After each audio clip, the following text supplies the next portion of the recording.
কুন্তলা বলছে এইসব চাল শুধু দীপার। দীপা ইচ্ছে করে এইসব কাণ্ড ঘটিয়েছে। চলো তোমরা সবাই নিজেরাই দেখবে চলো। তারপরে সবাই একে একে যেতে থাকলো যে দীপা কি করেছে সেটা দেখার জন্য সবাই কুন্তলার সাথে গেল। আর এদিকে রুডি বলছে রুডিকে ধরা এত সহজ না। তারপরে কুন্তলা পূজার পাড়ার লোকগুলোকে ডেকে আনলো। তারপরে লোকগুলো বলল দীপা নাকি তাদেরকে টাকা দিয়েছে আর সূর্যকে কিডন্যাপ করতে বলেছে। দীপা অবাক হয়ে গেল, কারণ সবাই জেনে গেল সত্যিটা। সবাই দীপার দিকে তাকিয়ে আছে, কারণ দীপা এত বড় ভুলটা করেছে। কাউকে না জানিয়ে সূর্যকে নিয়ে কোথায় চলে যাচ্ছিল। তারপরে প্রবীর ওই লোকগুলোর কাছে ক্ষমা চাইছে আর বলছে বড় বৌমা তুমি এরকম করতে পারলে। আর এদিকে সোনা খুব রেগে গিয়ে তার মাকে যা তা বলছে, তুমি খুনি, তুমি কিডন্যাপার, এসবে সোনা বলছে। আর দীপা চুপচাপ শুনছে, কারণ দীপা তো বুঝতে পারছে সে তো ডাক্তারবাবুকে নিয়ে চলে যাচ্ছিল।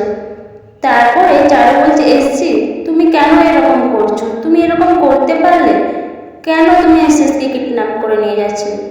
সূর্য বলছে তোমরা চুপ করো, আমার স্ত্রীর নামে কেন এসব বলছো, আমার স্ত্রী আমাকে কিডন্যাপ করেনি। সোনা বলছে হয়েছে মা শান্তি, এবার তুমি ওদের যতই ভালো করো না কেন ওরা তোমাকে সেই দোষী করবে। আর এদিকে সোনা বলছে রূপা তুমি মায়ের হয়ে একটু বেশি কথা বলছো, তুমি মায়ের হয়ে কেন এত কথা বলতে যাচ্ছ। সূর্য বলছে চুপ করো, আমার স্ত্রীর কোনো দোষ নেই, আমার স্ত্রীকে তোমরা কেন শুধু শুধু অপমান করছো। আর এদিকে সবাই দীপাকে অপমান করছে, বলছে এক্ষুনি এই বাড়ি থেকে চলে যাও। দীপা বলছে না আমি লাবণ্যকে ছেড়ে কোথাও যাব না, লাবণ্যকে যেতে হবে। প্রবীর বলছে না লাবণ্য এখানেই থাকবে, লাবণ্যকে কোথাও যেতে দেব না। লাবণ্য খুব কান্না করছে, বলছে ভালো মা তুমি যেও না, তুমি চলে গেলে রুটি দাদা আবার আমাদের সবার ক্ষতি করবে। দীপা বলছে না আমি লাবণ্যকে ছাড়া যাব না। তখন চারু বলছে আমি এসএসের আর লাবণ্যর খেয়াল রাখবো, এসছি তুমি যেতে পারো, আমি থাকতে এদের কেউ ক্ষতি করতে পারবে না। তারপর সূর্য বলছে তুমি কি সত্যি কিডন্যাপার, তুমি কি সত্যি খুনি। দীপা কিছু না বলে চলে গেল। চারু বলছে চলো এবার বাড়ি চলো এসএস আর লাবণ্য তুমিও চলো আমার সাথে। সূর্য আর লাবণ্যকে নিয়ে চারু তাদের রুমে চলে গেল। উর্মি তার শ্বশুরমশাইকে বলছে যে বাবা চারুর সাথে দাদা ভাইয়ের বিয়েটা দিয়ে দিন। আর এইদিকে দীপা খুব চিন্তা আছে যে রুটিকে ধরতে পারছে না, কিভাবে রুটিকে ধরা যায়।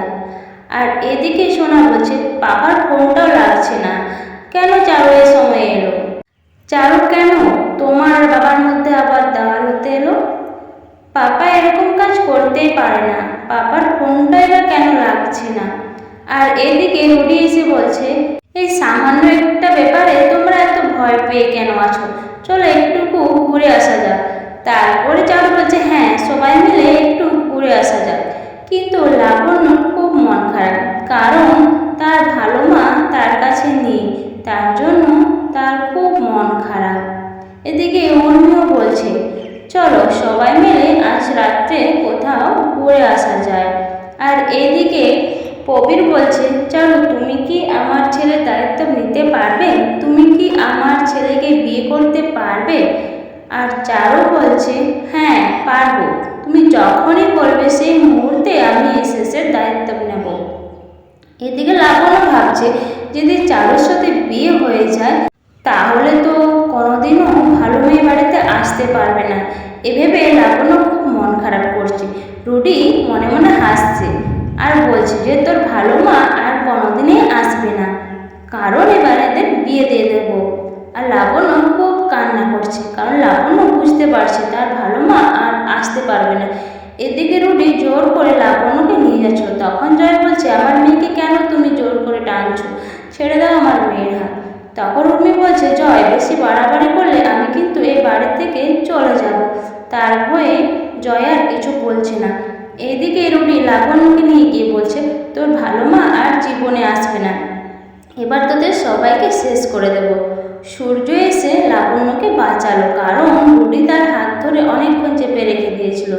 সূর্য খুব বকলো আর ঠেলে ফেলে দিল রুটিকে। তখন সবাই অবাক হয়ে গেছে। সবাই বলছে, সূর্য এটা কি করলে, তুমি ওকে ঠেলে ফেলে দিলে? সূর্য বলছে, আমি এর আগের বারও বলেছিলাম না যে আমার মেয়েদেরকে ডিস্টার্ব করবে না, আরও তুমি ডিস্টার্ব করছো। লাবণ্য বলছে, ভালো মা তুমি কোথায়? তখন সূর্য অবাক হয়ে গেল, বলছে, ভালো মাকে? তখন চারু লাবণ্যকে নিয়ে গিয়ে বলো যে আমি তোমার ভালো মা। তারপরে লাবণ্য বলল, হ্যাঁ আমি আমার ভালো মাকে পেয়ে গেছি, এই তো আমার ভালো মা। তারপরে সবাই ঘুরতে যাওয়ার জন্য রেডি হতে গেল। আর এদিকে কবির বলছে, আজকে জন্মাষ্টমী, আমার গোপালকে কেউ পুজো দিল না। তো বন্ধুরা, এরকম এপিসোড ভিডিও যদি দেখতে চান তাহলে অবশ্যই চ্যানেলটাকে সাবস্ক্রাইব করে রাখুন।